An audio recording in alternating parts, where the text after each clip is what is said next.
Assalamualaikum warahmatullahi wabarakatuh.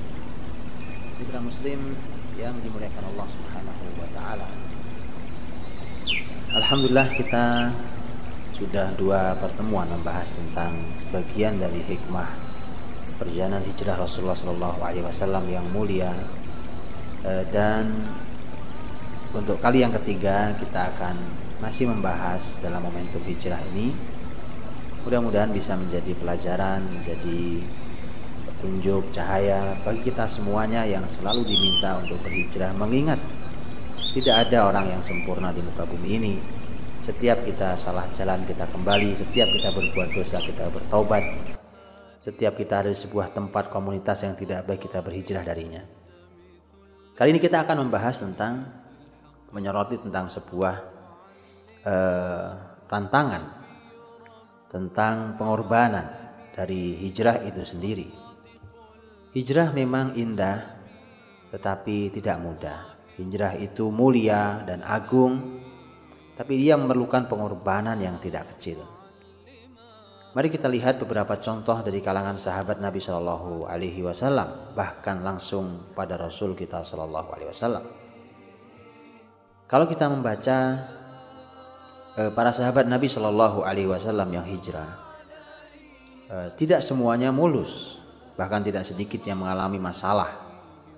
Ada banyak, intinya banyak yang harus dikorbankan. Ada banyak hal dalam hidupnya yang harus dia relakan. Secara hitung-hitungan manusia bisa jadi kita rugi.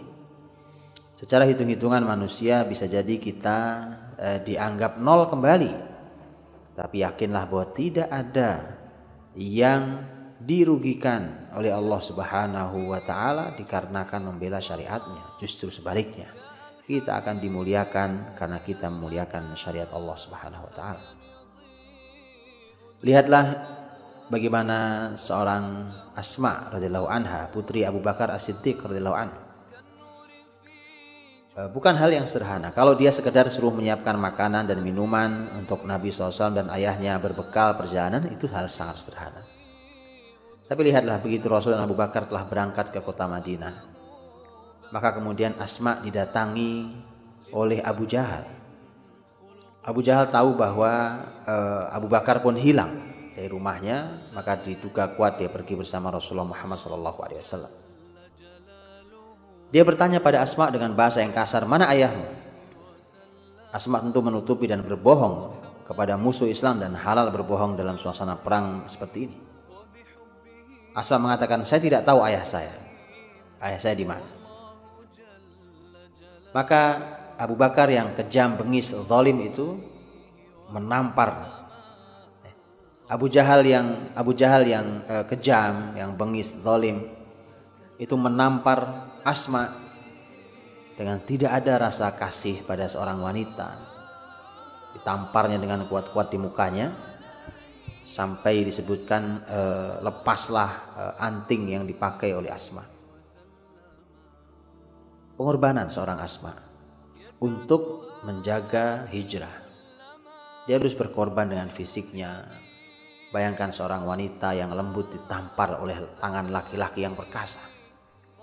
Ini sebuah pengorbanan. Nanti Asma juga didatangi oleh kakeknya, yaitu ayahnya Abu Bakar.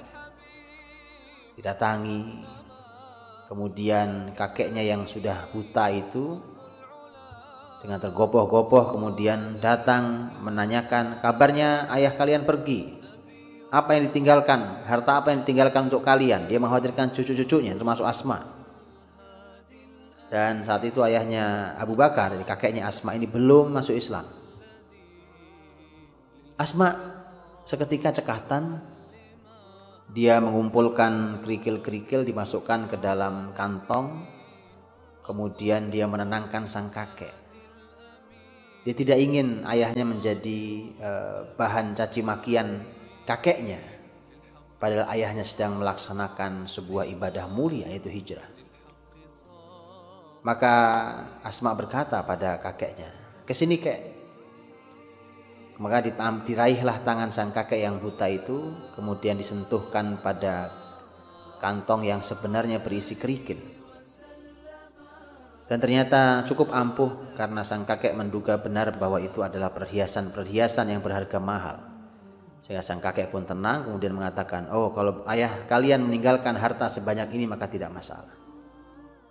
Asma, dia harus berpikir cerdas bagaimana melindungi ayahnya yang hijrah bersama Rasulullah SAW. Dia tidak mau ayahnya caci maki hanya karena urusan dunia.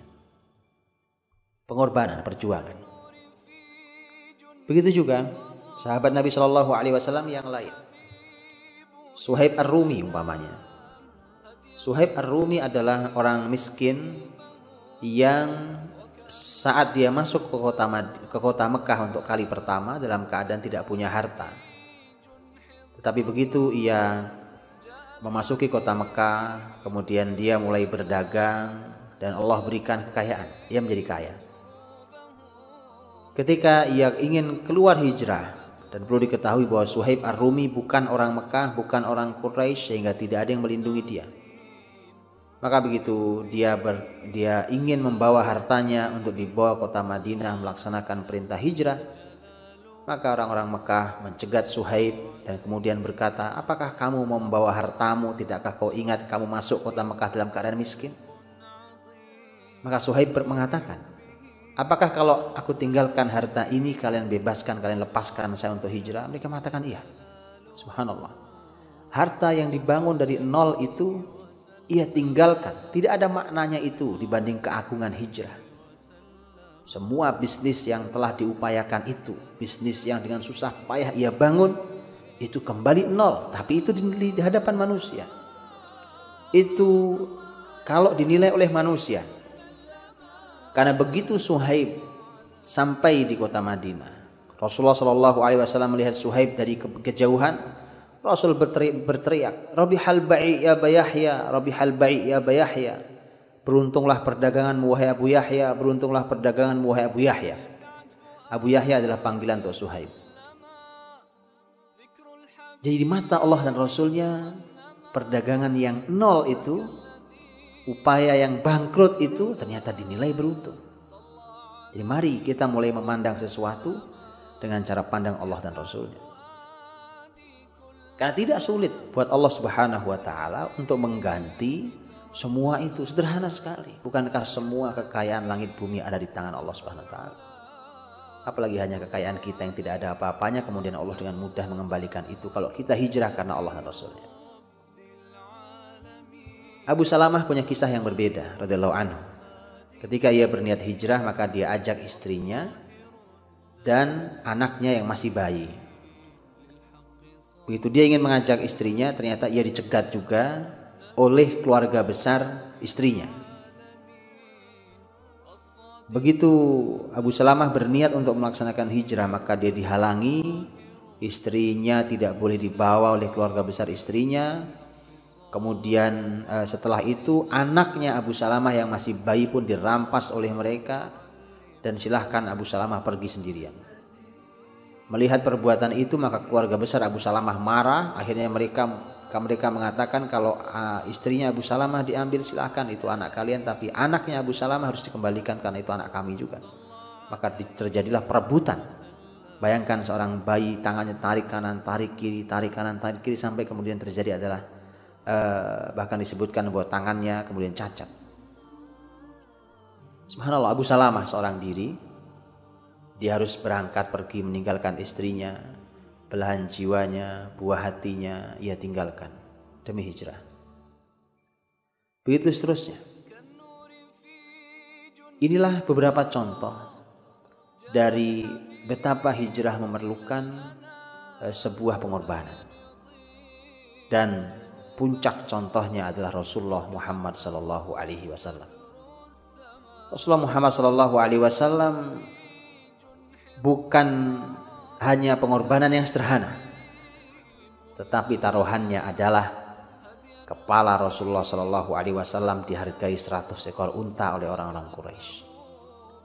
Rasul menjadi buruan.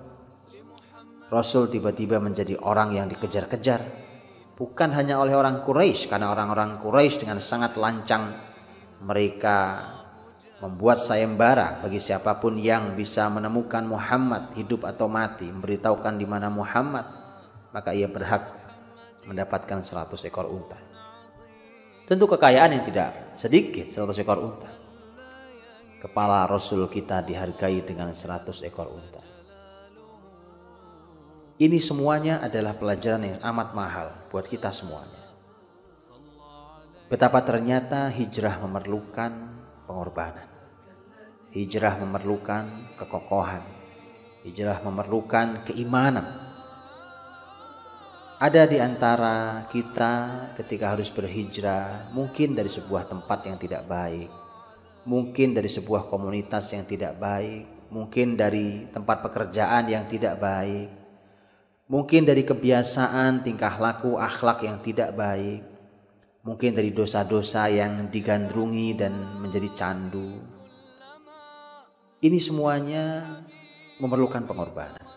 Yakinlah bahwa pengorbanan kita semua dinilai oleh Allah Subhanahu wa taala dan tidak ada yang terlewatkan. Yakinlah itu.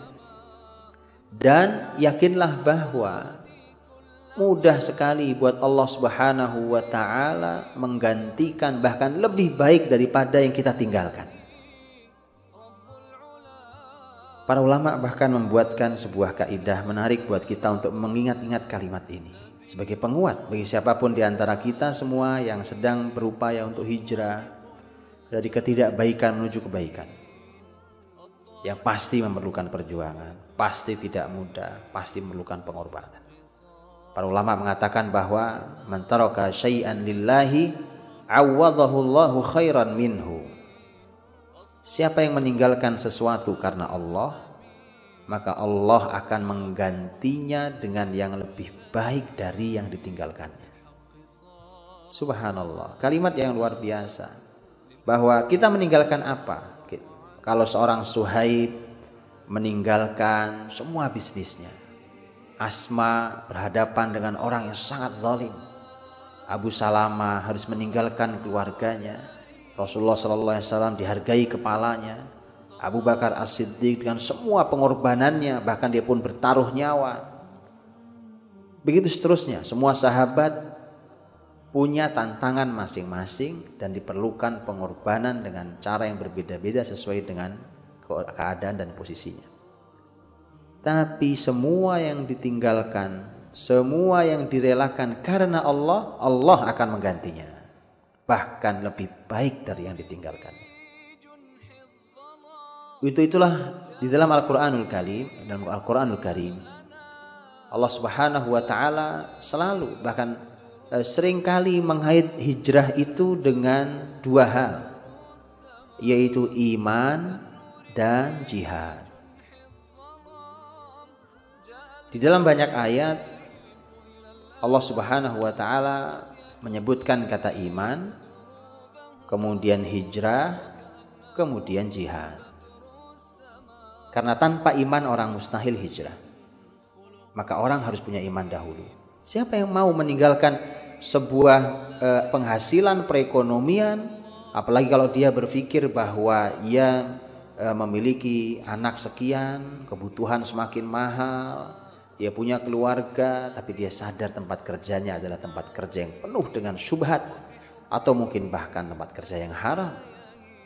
Hanya orang beriman yang mampu meninggalkan itu dan selamat bagi Anda. Mudah-mudahan Allah berkahi rezeki dan keluarga Anda yang berani meninggalkan rezeki yang haram. Dan mudah-mudahan Allah berikan kekuatan pada Anda semuanya yang tengah berupaya untuk meninggalkan itu semua. Begitu seterusnya, yang lainnya bukan hanya masalah rezeki, memerlukan kekuatan iman untuk hijrah. Begitu hijrah, baru kita akan bicara tentang jihad. Jihad dengan harta kita dan jihad dengan jiwa kita. Dalam sejarah pun demikian. Iman, kemudian peristiwa hijrah, baru kemudian nanti turun perintah jihad. Itu urutannya, sebagaimana urutan disebutkannya dalam Al-Qur'anul Karim. Maka bagaimana orang mau berjihad kalau ia masih berkubang di tempat yang kotor, yang keruh, kemudian tiba-tiba bicara jihad? Itu sesuatu yang tidak mungkin. Karenanya Allah mengaitkan kata iman, hijrah dan jihad.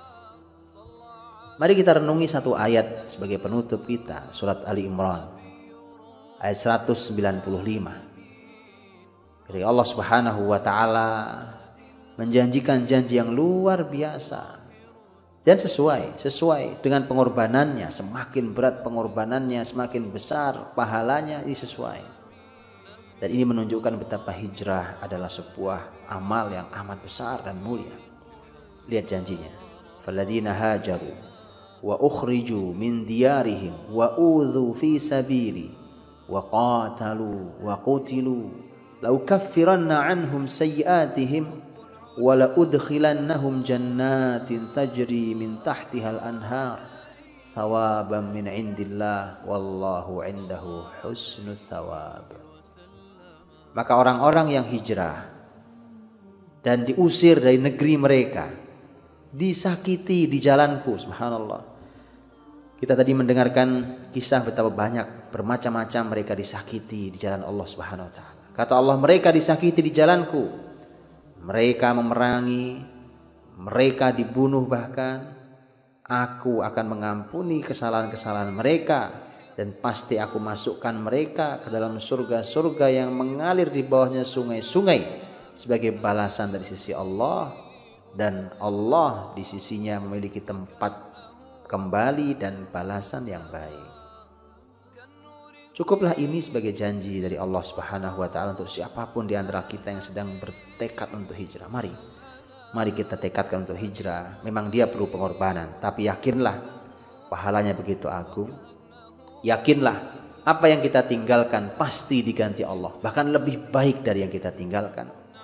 Dan yakinlah bahwa inilah momentum terbesar sepanjang sejarah hidup Nabi SAW. Dan dari situlah kemudian kebesaran Islam baru bisa dihasilkan. Dengan itulah maka ketika kita berani hijrah dalam kehidupan kita, maka mudah-mudahan inilah momentum terbesar dalam kehidupan kita, yang setelah itu kita meraih kebesaran dengan agama Allah Subhanahu wa taala ini. Fa'tabiru ya ulil absar. Maka ambillah pelajaran wahai orang-orang yang mau berpikir. Assalamualaikum.